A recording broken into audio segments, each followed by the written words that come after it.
داڑھی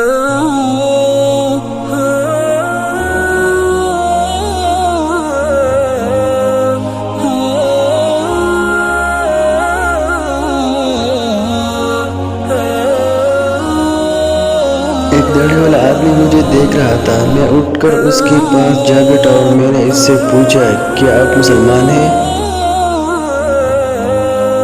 اس نے مسکرا کر جواب دیا، نہیں، میں جارڈن کا یہودی ہوں، میں ربی ہوں اور پیرس میں اسلام پر پی ایچ ڈی کر رہا ہوں۔ میں نے اس سے پوچھا، تم اسلام کے کس پہلو پر پی ایچ ڈی کر رہے ہو؟ وہ شرما گیا اور تھوڑی دیر سوچ کر بولا، میں مسلمانوں کی شدت پسندی پر ریسرچ کر رہا ہوں۔ میں نے ایک زوردار قہقہہ لگایا اور اس سے پوچھا، تمہاری ریسرچ کہاں تک پہنچی؟ اس نے کہا، میری ریسرچ مکمل ہو چکی ہے اور اب میں پیپر لکھ رہا ہوں۔ میں نے پوچھا، تمہاری ریسرچ کی فائنڈنگ کیا ہے؟ اس نے لمبا سانس لیا، دائیں بائیں دیکھا، گردن ہلائی اور آہستہ آواز میں بولا، میں 5 سال کی مسلسل ریسرچ کے بعد اس نتیجے پر پہنچا ہوں، مسلمان اسلام سے زیادہ اپنے نبی صلی اللہ علیہ وسلم سے محبت کرتے ہیں۔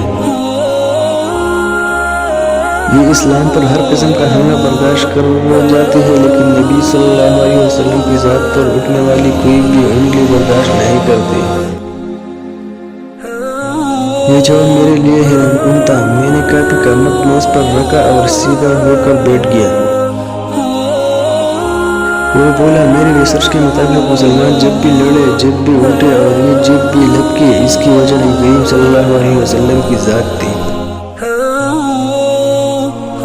اب خواہ ان کی مسجد پر قبضہ کر لے، آپ ان کی حکومت ختم کر دے، آپ ان کا پورا خاندان مار دے، یہ برداشت کر جائیں گے، لیکن آپ جو ہی ان کی رسول اللہ صلی اللہ علیہ وسلم کا نام غلط لہجے میں لیں گے، یہ تڑپ اٹھیں گے۔ اس کے بعد آپ پہلوان ہو یا پھرعوان، یہ آپ کے ساتھ ٹکرا جائیں گے۔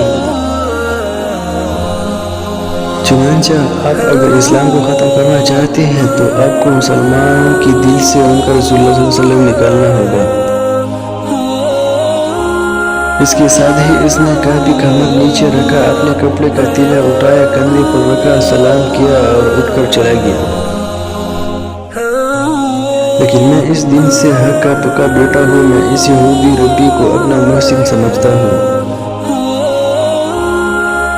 کیونکہ میں اس سے ملاقات سے پہلے تک صرف سماجی مسلمان تھا، لیکن اس نے مجھے 2 ٹوکروں میں پورا اسلام سمجھا دیا۔